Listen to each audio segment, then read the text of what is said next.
இலங்கை மின்சார சபையின் தொழிற்சங்கங்கள் இன்று நண்பகல் 12 மணி முதல் மாலை 6 மணி வரை அடையாள பணிப்புறக்கணிப்பு போராட்டத்தை முன்னெடுக்க தீர்மானித்துள்ளன.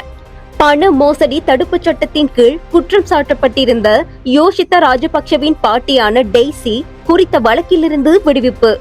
உயிர்த்த ஞாயிறு தாக்குதல் தொடர்பான விசாரணைக்கு அமைய கைது செய்யப்பட்ட அரசு புலனாய்வு பிரிவின் முன்னாள் பிரதானி ஓய்வு பெற்ற மேஜர் ஜெனரல் சுரேஷ் சலே 72 மணித்தியாலங்கள் தடுத்து வைத்து விசாரிக்கப்பட உள்ளதாக போலீசார் தெரிவித்துள்ளனர்.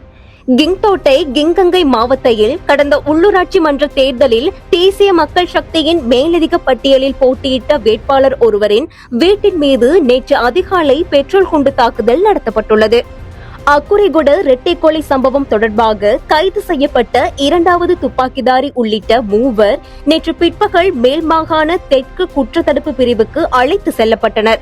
பொதுமக்கள் பாதுகாப்பு அமைச்சர் ஆனந்த விஜயபால மற்றும் பிரதி அமைச்சர் சுனில் வடகல ஆகியோருக்கு விடுக்கப்பட்டுள்ள உயிர் அச்சுறுத்தல்கள் குறித்து குற்றப்புலனாய்வு திணைக்களம் விசாரணைகளை ஆரம்பித்துள்ளதாக போலீஸ் ஊடக பேச்சாளர் உதவி போலீஸ் அத்தியட்சகர் FW வூட்லர் தெரிவித்துள்ளார். நுவரெலியா மாவட்ட நுகர்வோர் சேவைகள் அதிகார சபைக்கு கிடைத்த ரகசிய தகவலின் அடிப்படையில் நேற்று மேற்கொள்ளப்பட்ட சுற்றி வளைப்பின் போது நோவூட் பகுதியில் 12.5 கிலோ எடை கொண்ட சமையல் எரிவாயு சிலிண்டரை ரூபாய் 4000க்கும் அதிக விலைக்கு விற்ற வர்த்தகர் ஒருவர் நுகர்வோர் விவகார அதிகார சபையினால் இனம் காணப்பட்டுள்ளார். இலங்கையின் LTTE சித்தாந்தம் உலகளவில் இன்னும் உயிர்ப்புடன் இருக்கிறது என்று பத்திரமுல்லையில் நேற்று நடைபெற்ற ஊடகவியலாளர் சந்திப்பில் முன்னாள் நாடாளுமன்ற உறுப்பினர் சஞ்சீவ எதிரிமான கருத்து தெரிவித்துள்ளார். ஜனாதிபதியின் செயலாளர் கலாநிதி நந்திக சனத் குமார் நாயக்கவை இலங்கைக்கான ரஷ்ய கூட்டமைப்பின் தூதுவர் லெவன் எஸ் தாகரியன் நேற்று முற்பகல் ஜனாதிபதி அலுவலகத்தில் சந்தித்துள்ளார்.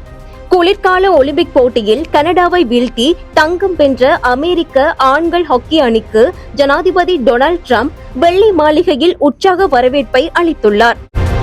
உறுதிப்படுத்தப்பட்ட உண்மை செய்திகளை உடனுக்குடன் தெரிந்து கொள்ள ஆயுள் மீடியாவை ஃபாலோ செய்யுங்கள்.